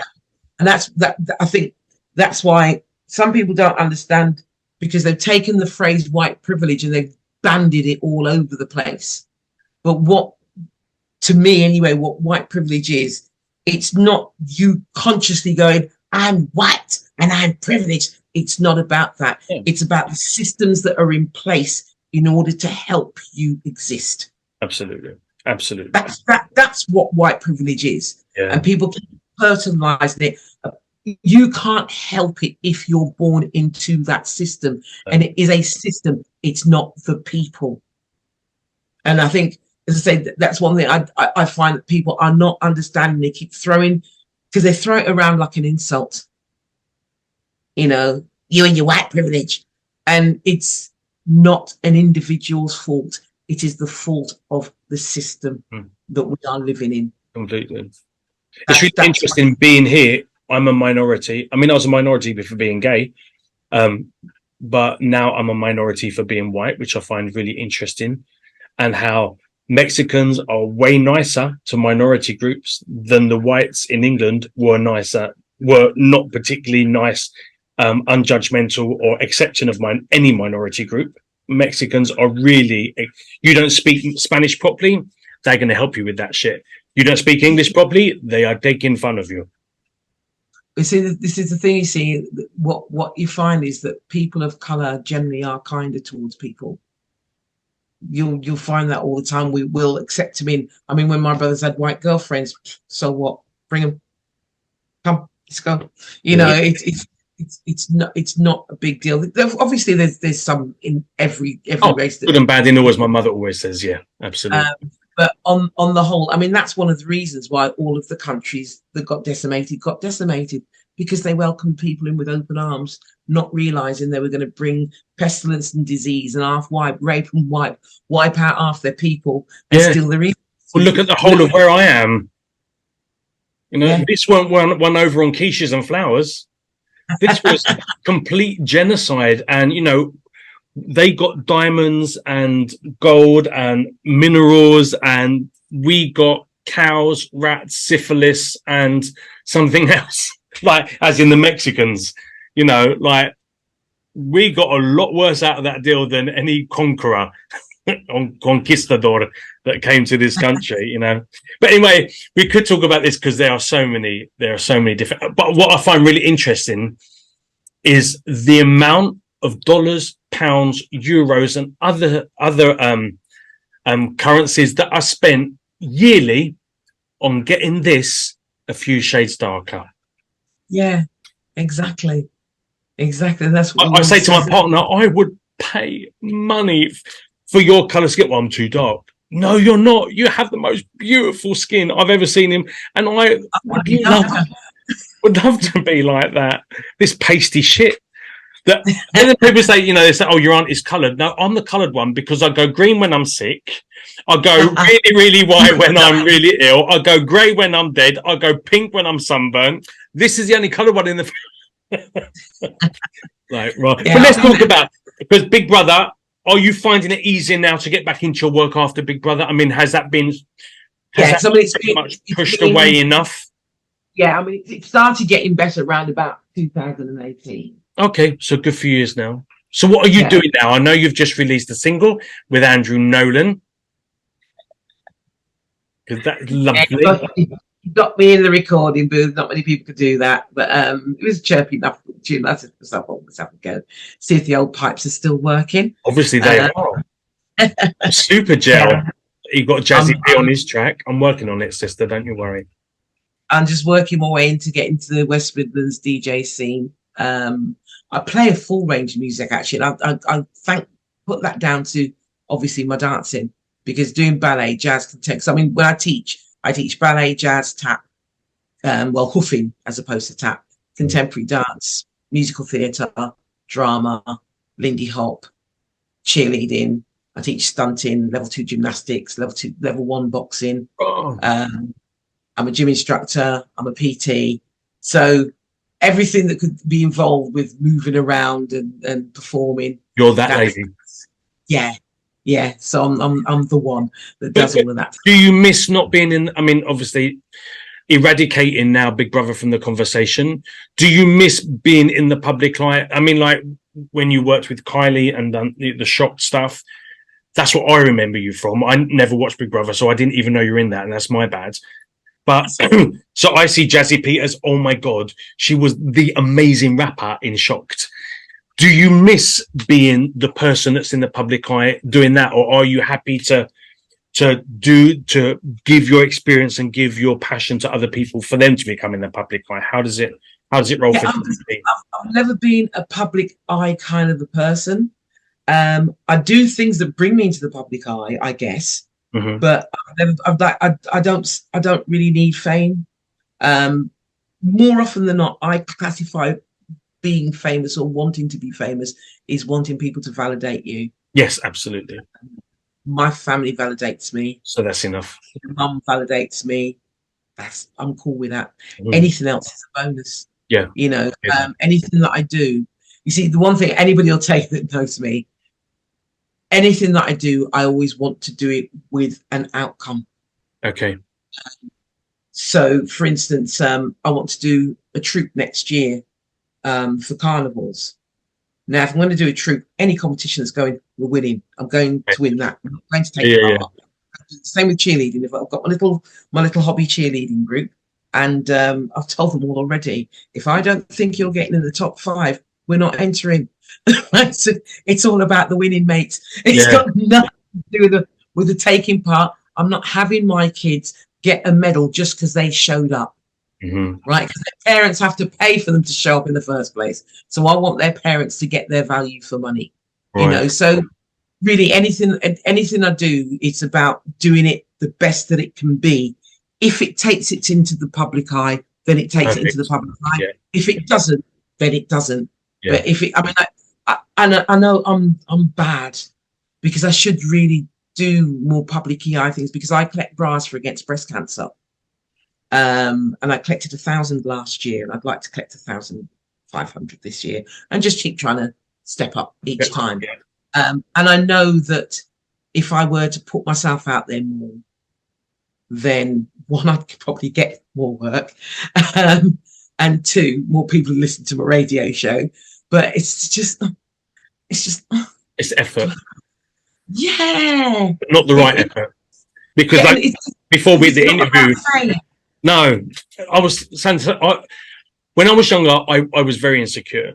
So, being the school, the completely bullied to shit, and it really was. Like, I'm really not exaggerating. It was god awful hell. My school life, to being someone that now I'm wearing Dexter Wong outfits. My hairdresser's just doing Kylie and Mel B, and I'm walking around Tesco's and I see this kid who I know has recognized me as the one he beat the shit out of at school, and now he's like that because I've just been in Smash Hits magazine, and I've just, that was my revenge for getting back at the people that hated me, that told me I was ugly, that I was useless, that I'd never come to anything, in the same way. Now I'm older, I don't need that validation and I don't need that reassurance from anyone. But what I would like now is that I would like to not worry if my electricity bill is going to be paid. I would like to be able to earn a living doing something that not only have I done for 32 years, but that I bloody love doing.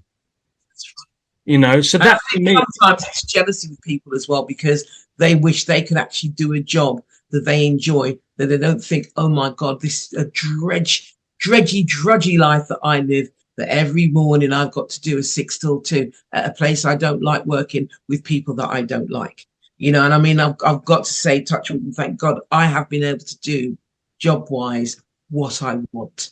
It's not brought me a huge amount of money, but the thing is, I'm happy. You go home and thinking that you've actually given a bit and you've got a bit and all's good in the world. Yeah. This is it. And it, some people might say it's corny. Don't really care, because I know that we weren't born hating. No, absolutely. We weren't born hating. No. So you can only be bad to somebody once they've been bad to you. Yeah. And sometimes when they've been bad to you the first time, you've got to stop back and look and think, so why really are they being that way? Is it their normal self? Mm-hmm. And you owe it to yourself always to try and do that, because that way you could mend a potentially life-lasting friendship.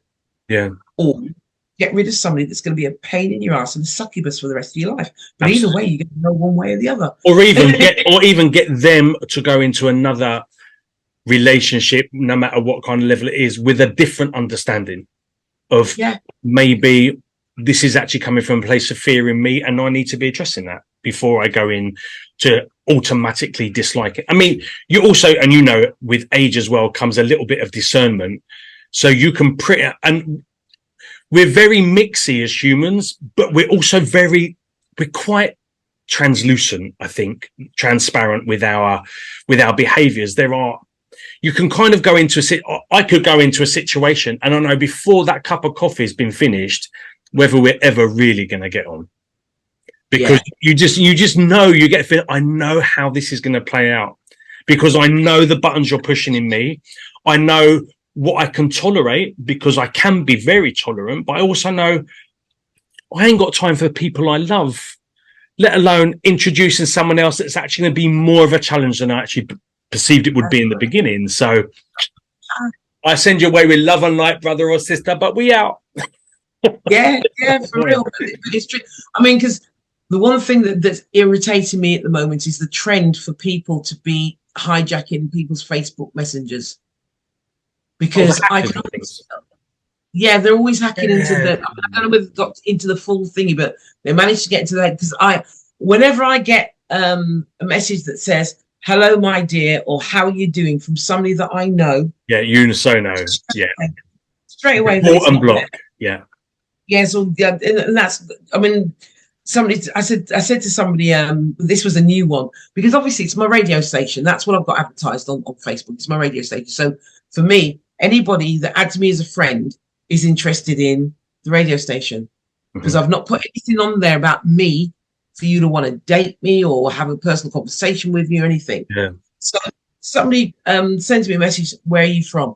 So I'm like, well, don't you look at the profiles before you ask somebody to be your friend? Well, there's no problem with somebody. I'm just saying it with the attitude that I believe the text was. That's right. Yeah. You know, so there's something wrong with making friends then, is there? And I'm like, why do you think you can guilt trip me into talk? That's look, I don't have time to do this chit chatting by messenger. I talk to people that I know. I haven't got enough room for any more friends. Like I don't do, and not only that, I just don't do social media friends. Yeah. If you want me to play you a tune on the radio, let me know. Absolutely. But Absolutely. to actually sit down and have a discourse and tell you my business, whether I'm single. Why am I telling you my business? Why am I telling you if I'm single or you could be stalking me outside my house? No, absolutely. People like, you know, even with back in the day with the dating thing, like, you know, oh, I really like you. I'm like, well, then we need to have coffee.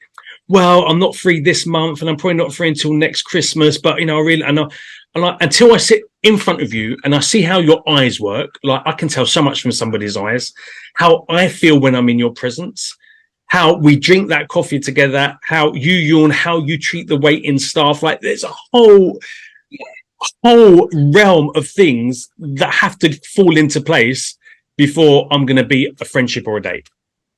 And it's funny, you know, you're saying with the waiting staff, because that is one of my guidelines. Because I mean, because one of my favorite jobs ever is working behind a bar. I love working behind a bar. Yeah, it's a good laugh. And one thing that working behind a bar, and I used to work behind a bar when you could still smoke inside. Okay. So what I used to hate was people putting chewing gum in the ashtray. Oh, drive me insane. And I've always said, treat people, well, it's my tenet anyway, treat people the way you want to be treated, but especially when it comes to service industries, right? When you go somewhere, these people are taking their time out to give you food. Mm-hmm. They're taking time out to serve you, right? You shouldn't be rude to them. No. If they're rude, you know, even if they're rude to you, at the end of the day, you're not there to engage with them. You're there to have a meal. That's it. Yeah, absolutely. Or do whatever. You know, you just know. You can always say, don't want that serving waitress, don't like her, don't like something better. Don't want to get sacked or anything, but she needs to move on, jog on, let me have somebody else. That's all you got to do. People these days, everything is make a big show and film it. Make a big show and film it. And it's like, why? This isn't my era. I've got to be really honest. I do struggle with 90% of what is going on these days. I don't get, because it's just so against everything I've been brought up to believe, like ethics, morals, respect. Oh my God, where are they? But like I said, we could go talk about, I want to talk about what is the future for Jazzi P. Well, I've done my interview with you. Obviously, everybody's going to know about Heartache and Lonely with me, Andrew. I'm actually considering doing an album. Are you? Because when I was signed to A&M, I never had the opportunity to do one, but I'd done a load of tracks, but they were all too serious for them. Or they weren't having my DJ and, you know, all sorts of reasons, really. So one of the tracks I did was called Say No to Gold. It actually was called Word. And the chorus was Say No to Gold. And it was about black people wearing gold, considering that the apartheid was still going at that time.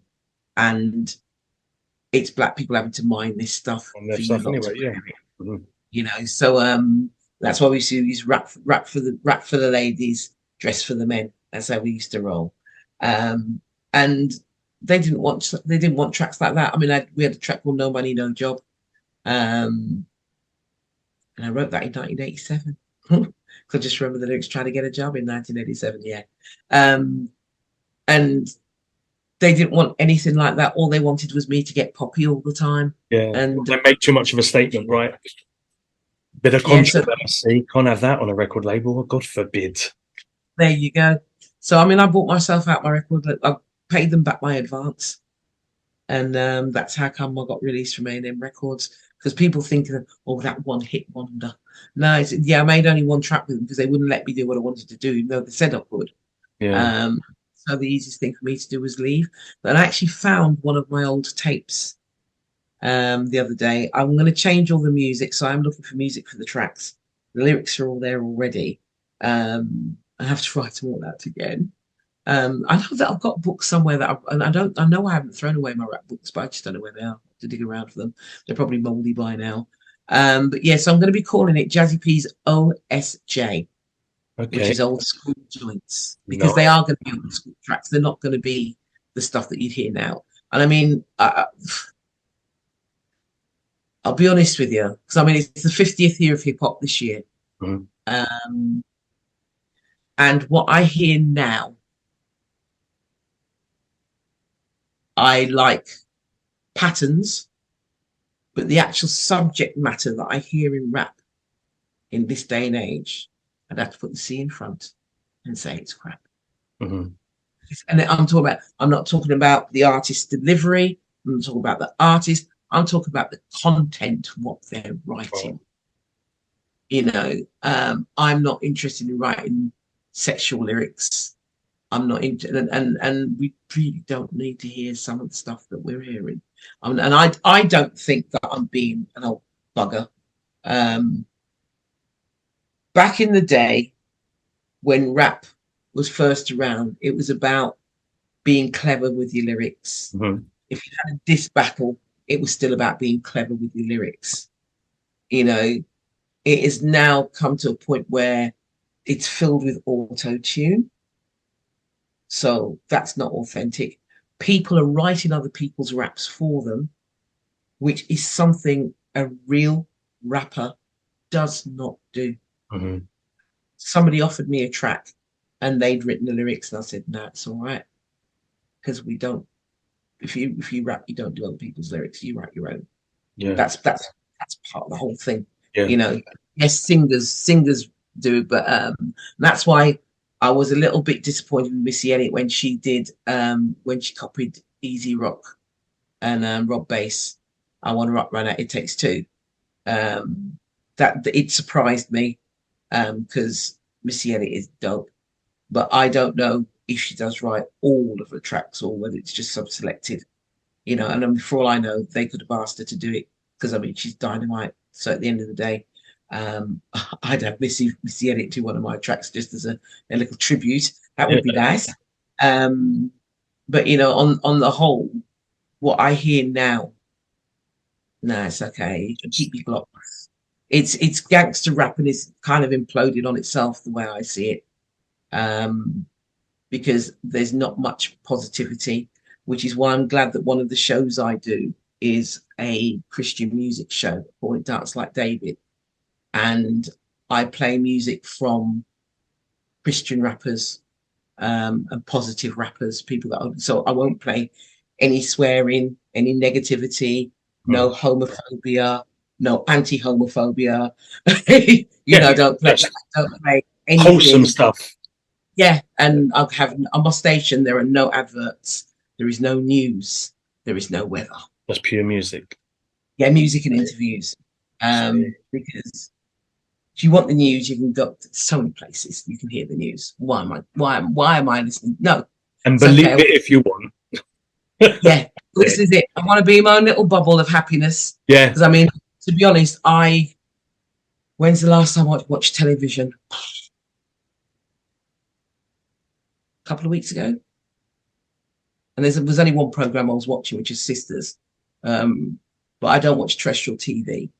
I've not watched whatever year it was Princess Diana was murdered, that was the last time I watched anything like the news. I watch Netflix, but I handpick. I think life can get a little bit hard work at times, so I don't want to feed my brain with anything that's going to cause it even more stress. I would rather watch a really stupid ass comedy or maybe a bit of sci-fi because I'm a bit of a geek boy. I do like my Harry Potters and my Lord of the Rings. So stuff that's kind of fantasy enough to take me away from everything. Yeah. But I don't need, I've already got, you know, I deal with my life how I deal with it with all its peaks and its troughs. I don't need someone putting more troughs in its place by being depressed over what. I like a good heist. I love a good heist. If you get to watch Money Heist, you watch. If you like a heist, brilliant. Okay. It's in Spanish, but the things the dubbing is that good. Okay. You know. Yo hablo un poco español, so maybe I understand about 3 words of it. That'd be great. Spaniel's all I could understand there, darling. But yeah, I mean, I like a good robbery. I like a good con. I used to love what was it called now that was on BBC? Oh my gosh, Hustler, Oh, The I haven't Hustle. seen that. Oh, Really The good. Business. Oh, absolutely brilliant. The cons that they did on there. If you ever get, I mean, I don't know where they'd show it now, but I mean, Maybe I've it's on seen it. YouTube or something, maybe. Could be. Apparently, they're showing Benidorm on YouTube, which I've never seen one episode of. So if they're showing that, I'm pretty sure that they're showing something decent as well. There you go. So new album, I'm loving this. The old flows of Jazzi P, really loving that. What else? What else is going to go on? What are your future plans apart from a collaboration with Jaden Cornelious? I believe. I'm not sure. Not a problem there. You can write your own rap. Yeah, I have to write my own rap. I don't even rap a Christmas. I'm hoping just to do more DJing around the country, but I mean, I'll be honest with you, I have to take my time because I do all my dad's looking after. Okay. So so you've got I can't just play too. And yeah, just developing the radio station more. Really, I'm also on another station called GY Radio. Okay. They're based in London, but they've got DJs all around the world, Jamaica, America, and the UK. Wow. Okay. As well, so we're all. It's an online station, just like mine. I mean, my station's on 24/7. And it's all basically soul music. So you like Luther Vandross, Teddy Pendergrass. So do you have to do the whole shows 24/7? You pre-record? No, what I do is I've got a certain show. I've got a show called the Essential Selection Show. Okay. And I do that live every Sunday, 7 p.m. UK time. Okay. And then I've also got the GY radio show that streams through my radio station as well. Anyway. Okay. On a Wednesday from 3 till 5 UK time again. And then 3 till 6 on a Thursday. So I'm on live 3 times a week. But then what I then do is upload the shows so that they've made it's constant listening still. Yes, you have to put them in where they call it podcast. And then you just go and I number them all. And there's a little description about what each show was about. And because I do like a theme. I do like a theme when I'm playing music. I have a zone I call it the Love Jones zone. Okay. It's usually the last half hour to hour, and it's all slushy stuff. Nice. You know, get ready and sex up your other half music. Okay. So I do like to do that. And then like the first half, like one time when it was really hot like this, was it last year? Last year, every track had the word summer in it. Okay. Wow. Okay. Stuff like that. And then Mother's Day, I'll do all tracks that have got mother's mummy, whatever. Same with Father's Day. Same with Valentine's Day. All the tracks have got to have the word love in. So yeah, I just do different themes as I think, you know. So I love doing radio, and I've always said I've got a face for radio anyway. Well, that's what it said about me, really. So I would love to. My plan is actually I would like to do a radio station at some point. I have no idea how, but it's something I would like to do. Holler at me. It's dead simple. Okay, we'll chat offline about that. Yeah. Sweet. I'll get but yeah, I mean, I love it because I say the music. I go to sleep with music. I wake up with music. When I'm at my back garden doing the gardening, I've got the speakers out in the back garden. It's music in the car. Music. I just love music. Music and dance in my life, and I love them. Amazing. And we love that you're part of it as well, because like I said, I remember you from the Kylie days, and that was legend to me. That was mixing a bit of hip hop R&B in with a classic pop tune. It was like, this is, and that was the only rap I ever learned off my heart and could do in front of the mirror. So you were my inspiration, girl. Thank you. That's blessed. That's lovely. Thank you. Jazzi, thank you so much for being part of my show. You're bloody wonderful, and I'm really blessed that you agreed to come and chat to me. It's been super cool. We could chat all day. Yeah, we'll have to do it again. We won't wait for another Jaden show. We'll have like a monthly catch up and just see how things are going on in the life of Jazzi and Jay. We can have our own show, Jazzi and Jay. It could do the two J's. Development. We're in. People at home, you have seen through the whole of this interview where you can find this lovely young lady. Please go and holler and say hi on all of her social media. Now she has a new Facebook. So go and find her, go and say hello, go and support this wonderful woman. And let's catch up again soon. When you have your album coming out, come back on my show. Let's chat about it. That would be lovely. We're going to end the show with your track with Andrew. So we're going to watch that as well. So that would be super cool. Jazzy, thank you so much, lovely lady. More than welcome, Jaden. Thanks for having me. Always a pleasure. Come back anytime you want. Thank you. See you later. She is bloody wonderful, and I could talk, and I could talk, and I could talk, and we did talk, and we did talk, and we did talk, and no doubt we'll be talking more in the future. Jazzy, thank you so much for being part of my show. It was amazing to not only meet you, but to chat with you. And also thank you to you beautiful people at home. Thank you for spending another Sunday with me. I do enjoy my Sunday hangouts with you crazy kids. Please make sure you have subscribed. Please make sure you have told all your friends to do so. Please even tell your enemies, because maybe they won't be enemies after you've subscribed to my channel. Maybe they will thank you for the wonderful people that I bring into their lives. Who knows? Who knows? Thank you so much. I hope you join me again next Sunday. Before then, please go and check Jazzy out on all of her social media platforms. Go and like, go and share, go and subscribe, do everything you can, support that wonderful lady. And I'm very excited about new music coming from her in the next few months. Super great. You take good care. I'm going to leave you. We were talking in that interview about a song that she had recorded with past Jaden show guest Andrew Nolan. This is it. I know you're going to love it. I'll see you next week on the Jaden show. Take care, and most of all, stay beautiful. Ta-ra.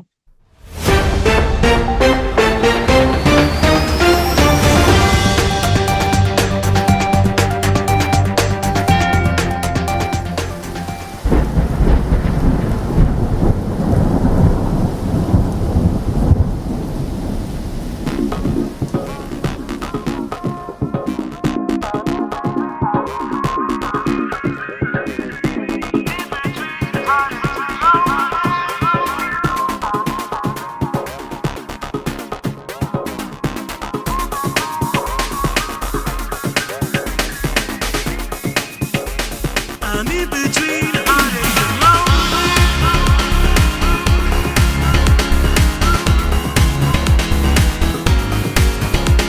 If you're leaving it up to me, it wouldn't matter. But you're running me round in circles all the time. I'm getting nowhere even faster. Blame it on my conscience in my mind. Every dream I dream you try to shatter. It feels though I'm losing all the time. I'm always out there looking for some cover. Never know what is and isn't right.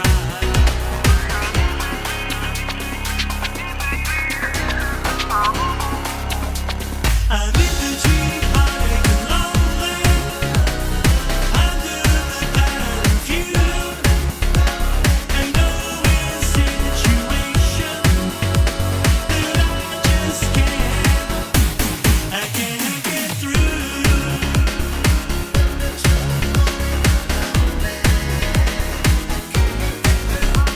If you're leaving it up to me, it wouldn't matter.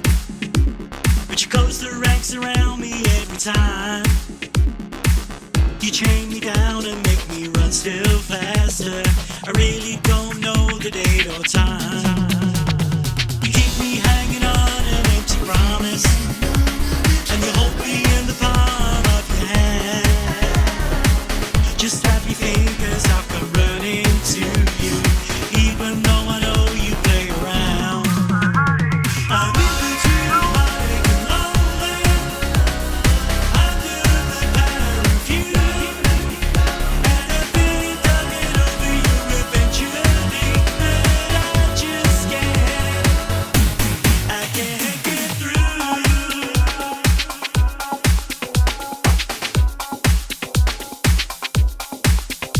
You got me running around in circles every way but loose, and I don't know what to say.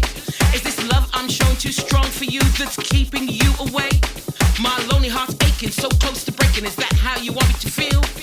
Gave me me all the chat, now you're gonna backtrack. Just tell me what's the deal. Cause when we started, I made the situation quite clear. And I am here to repeat what I told you, my dear. Like my sisters before and forever, I would say with my heart, don't play. Cause you know that today, respect, I've earned, I get. So don't you vex to keep me checked. Doing what I want, when I want, how I wanna do it. You waste my time, I ain't gonna have it. You'll make me love somebody else. Don't try and press rewind.